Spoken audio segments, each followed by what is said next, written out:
श्री स्वामी समर्थ.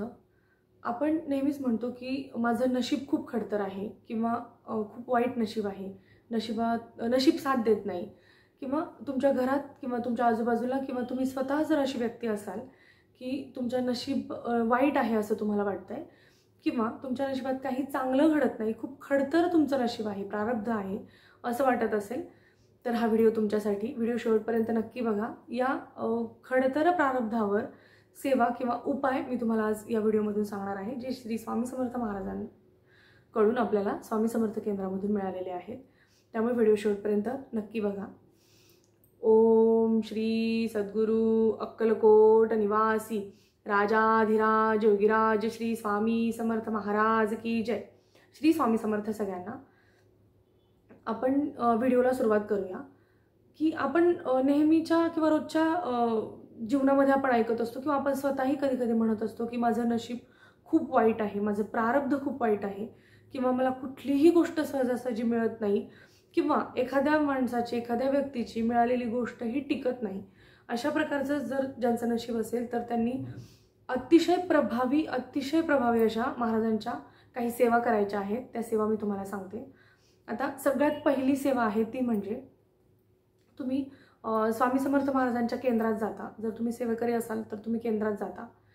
अगदी कोणी मठात जातं, कोणी स्वामी समर्थांच्या मंदिरात जातं, किंवा दत्त महाराजांच्या मंदिरात जाता, किंवा इतर कुठल्याही मंदिरात तुम्ही जाता. तुमच्या आजूबाजूला, तुमच्या गावात तुम्ही राहता तिथे आजूबाजूला तुम्ही मंदिरात जाता. त्यावेळेस तुम्ही एक सेवा ही प्रामुख्याने करायची आहे, खूप महत्त्वाची. ती म्हणजे तुम्ही मंदिर किंवा मठ किंवा केंद्र हे झाडून स्वच्छ करायचं आहे. म्हणजे स्वच्छता करायची आहे, तिथे झाडू मारायचा आहे, कचरा गोळा करायचा आहे, तिथलं सगळं व्यवस्थित करायचं आहे, जसं आपण घरात स्वच्छता करतो. कारण जेव्हा आपण केंद्रात जाऊन साफसफाई करतो किंवा मंदिरात जाऊन आपण तिथली घाण किंवा कचरा साफ करतो, त्याप्रमाणे स्वामी महाराज आपल्या जीवनातली जी घाण असेल, जी अडचणी असतील, जो वाईट काळ असेल, तो झाडून आपल्या जीवनातून साफ करतात आणि आपलं नशीब हे उजळून टाकत असतात. त्यामुळे ही सेवा करायला कधीच लाजू नका. कारण कधीही आपण मंदिरात गेलो तर आपण एकच विचार करतो की मला दर्शन मिळालं पाहिजे, किंवा एखाद्या मंदिरात खूप लाईन असेल आणि त्या लाईनमधून आपल्याला पटकन दर्शन मिळालं, किंवा केंद्रात गेल्यानंतर आपल्याला आरती मिळाली, किंवा एखाद्या मंदिरात आपण गेलो आणि आरती सुरू असेल तर आपल्याला खूप आनंद होतो की मला आरती मिळाली. पण त्याहीपेक्षाही महत्त्वाची सेवा, आरती तर आपण सगळे करतोच आणि करायलाच पाहिजे, आरतीला हजर राहायलाच पाहिजे, पण त्याहीपेक्षा महत्त्वाची आणि अतिशय उच्च कोटीची आणि प्रभावी अशी सेवा आहे ती म्हणजे मठ, मंदिर किंवा केंद्र याची साफसफाई करणं. कारण सगळे आरती करून घरी जातात, पण अतिशय निवडक सेवेकरी किंवा अतिशय निवडक लोक, स्वामी भक्त किंवा कुठल्याही मंदिरात असणारे भक्त तिथे थांबतात आणि त्याची साफसफाई करतात. तर तुम्ही जेव्हाही केंद्रात जाता किंवा जेव्हाही मठात जाता किंवा दत्त महाराजांच्या मंदिरात जाता, त्यावेळेस तुम्ही एक गोष्ट लक्षात ठेवा की तिथली साफसफाई करणं हे खूप महत्त्वाचं आहे. आता आपण साप्ताहिक आरतीला केंद्रात जातो, तर काही केंद्रांमध्ये रोजचीही आरती असते. आमच्या केंद्रामध्ये साप्ताहिक आरती आहे. म्हणजे साप्ताहिक आरती आपण जेव्हा जातो तेव्हा आपण आरती करून घरी निघण्याचा विचार करतो. पण एक विचार करा, तिथे जे अंतरलेलं असतं, बसायला आसन टाकलेलं असतं, चटया, सतरंजी जे काही टाकलेलं असेल ते उचलायला मदत करा, तिथली साफसफाई करायला मदत करा. प्रसाद खाऊन जर कोणी इकडे तिकडे काही कचरा टाकलेला असेल तर ते साफसफाई करायला मदत करा. या सेवेने तुम्हाला इतका जास्त अनुभव येईल. तुम्ही एकदा ही सेवा करून बघा आणि तुम्ही एखादा महिना ही सेवा करून बघा. म्हणजे जर तुम्ही साप्ताहिक आरतीला जात असाल तर तुम्ही एखादा महिना तरी ही सेवा करून बघा. तुमच्या आयुष्यात तुम्हाला नक्की फरक जाणवेल. कारण ज्या वेळेस आपण देवाच्या दारामध्ये जाऊन साफसफाई करतो, देव आपल्या नशिबातली घाण किंवा वाईट जे मार्ग आहेत किंवा जे काही वाईट आपल्याला काळ जो आपलं प्रारब्ध देत असतो ते स्वामी आपलं काढून टाकत असतात आणि आपलं नशीब अतिशय स्वच्छ आणि सुंदर करायला स्वामी मदत करत असतात. त्यामुळे ही एक सेवा तुम्ही प्रामुख्याने करा आणि नक्की करून बघा, सगळ्यांनी करून बघा. त्यानंतर आपण म्हणतो की आपण जेव्हा स्वामींच्या आरतीला केंद्रामध्ये जातो किंवा मंदिरात जातो त्यावेळेस आपले खूप प्रश्न सुटत असतात. पण आता जर आपण सलग आरतीला जात असतो, सलग 108 आरती जर आपण केल्या तर आपला कुठलाही मोठ्यात मोठा प्रश्न सुटत असतो किंवा तो आपल्या आयुष्यातून तो प्रश्न निघून जात असतो. ही एक खूप अतिशय उच्च कोटीची सेवा आहे. कारण याचे अनुभवही लोकांना आलेले आहेत. जर खूप मोठे प्रश्न असतील तर तिथले सेवेकरी सुद्धा लोकांना सांगतात की तुम्ही सलग 108 आरतीला इथे हजर राहावं.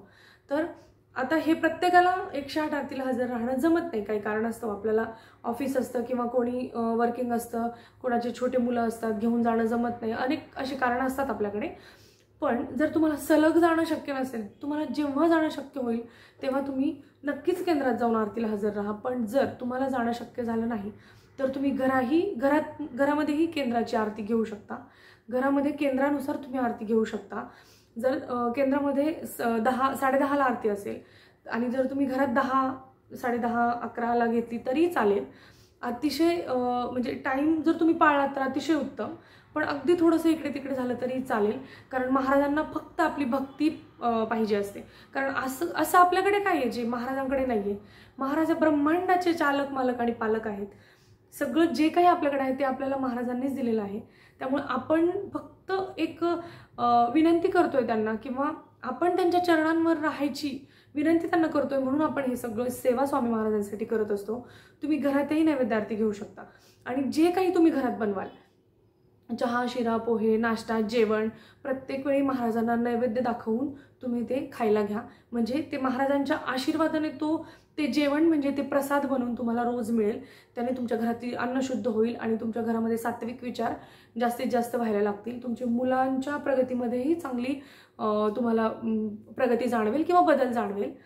तेव्हा नैवेद्य आरती तुम्ही घरात करा. सकाळ आणि संध्याकाळ तुम्ही जे काही बनवलंय जेवण, महाराजांना अतिशय वेगळं असं काही लागत नाही पंचपक्वान्न. तुम्ही भाजी, पोळी, भाकरी जे काही बनवले, वरण भात, ते तुम्ही महाराजांना ठेवा. साधी भाजी भाकरी चालते, ते तुम्ही महाराजांना ठेवा आणि त्याचा नैवेद्य म्हणून प्रसाद सगळ्यांनी घरात घ्या. ही पण अतिशय उच्च कोटीची सेवा आहे. कारण जेव्हा आपण नैवेद्य ठेवतो आणि आरती करतो त्यावेळेस आपण आरती करताना महाराजांना हाक मारत असतो आणि त्यावेळेस महाराजांना यावंच लागतं. महाराज येतात आणि त्या अन्नामध्ये महाराजांचा साक्षात आशीर्वाद आलेला असतो. म्हणून तो जो नैवेद्य आहे, जे आपण अन्न ठेवलेलं आहे, तो प्रसाद झालेला असतो आणि तो जर आपण आपल्या घरातल्यांनी खाल्ला तर आपल्या घरातील खूप प्रश्न मार्गी लागतात. आपले मनात जर कोणाच्या वाईट विचार असतील, कोणाला व्यसन असेल ते निघून जातं, किंवा कोणाच्या अभ्यासात प्रगती नसेल, नोकरीत प्रगती नसेल, त्यातही हळूहळू तुमच्या घरामध्ये, तुमच्या जीवनामध्ये बदल व्हायला लागतात. म्हणून ही एक तुम्ही सेवा नक्की करा. तुम्हाला केंद्रात जायला जमलं नाही तर तुम्ही घरात महाराजांना नैवेद्य ठेवा, नैवेद्य आरती करा. सकाळ संध्याकाळ 2 वेळेस. एक वेळेस जमलं तुम्हाला जेवढं जमेल तेवढं करा. कारण सेवा ही अशी गोष्ट आहे, तुम्ही जितकी कराल तितकं तुम्हाला फळ महाराज जास्त देणार आहेत. त्यामुळे सेवा करायला कधीही मागे पुढे बघू नका. त्यानंतर अजून एक सेवा आहे, ती म्हणजे नित्यसेवा. नित्यसेवा म्हणजे काय की आपण 11 माळी श्री स्वामी समर्थ मंत्राचा जप करतो आणि ही श्री स्वामी चरित्र सारामृत हा ग्रंथ छोटासा आहे. त्याचे क्रमशः 3 अध्याय आपण रोज वाचतो. 21 अध्याय त्याच्यामध्ये आहेत. 3 अध्याय जर रोज वाचले, म्हणजे आज 3, उद्या पुढचे 3, म्हणजे 4, 5, 6 असे जर क्रमशः तुम्ही अध्याय वाचले तर 7 दिवसात एक पारायण पूर्ण होतं. अशा प्रकारे, आणि हे कंटिन्यूअस सुरू ठेवायचं, ते बंद करायचं नाही. नित्यसेवा म्हणजे रोज करायची सेवा. 11 माळी श्री स्वामी समर्थ मंत्राचा जप आणि श्री स्वामी चरित्र सारामृतचे 3 अध्याय क्रमशः रोज वाचायचे. ज्या घरामध्ये नित्यसेवा केली जाते त्या घरामध्येही खूप सगळ्या प्रकारचे प्रश्न सुटण्यास मदत होते. आणि खूप काही प्रश्न असे असतात की जे आपल्या घरावर ते संकट येणार असतं, पण स्वामी ते परस्पर टाळतात, ते आपल्याला समजतही नाही. त्यामुळे नित्यसेवा कधीही विसरायची नाही. ज्या व्यक्तीच्या आयुष्यामध्ये प्रश्न आहेत किंवा ज्या व्यक्तीच्या आयुष्यामध्ये काही स्वप्न आणि इच्छा आहेत त्यांनी नक्कीच स्वामी सेवा करा. स्वामी तुम्हाला कधी कुठलीच गोष्ट कमी पडू देणार नाहीत आणि तुमचा हात स्वामी कधीच सोडणार नाहीत. एवढं मी तळमळीने सांगते की तुम्ही एकदा अनुभव घेऊन बघा. यातली कुठल्याही प्रकारची सेवा तुम्ही एकदा कंटिन्यूअस करून बघा, जोपर्यंत तुम्हाला फरक जाणवणार नाही तुमच्या आयुष्यामध्ये. नक्की करा आणि अनुभव घ्या. व्हिडिओ आवडला असल्यास चॅनलला सबस्क्राईब करायला विसरू नका. व्हिडिओ लाईक आणि शेअर नक्की करा. माहिती इतरांनाही पोचवा.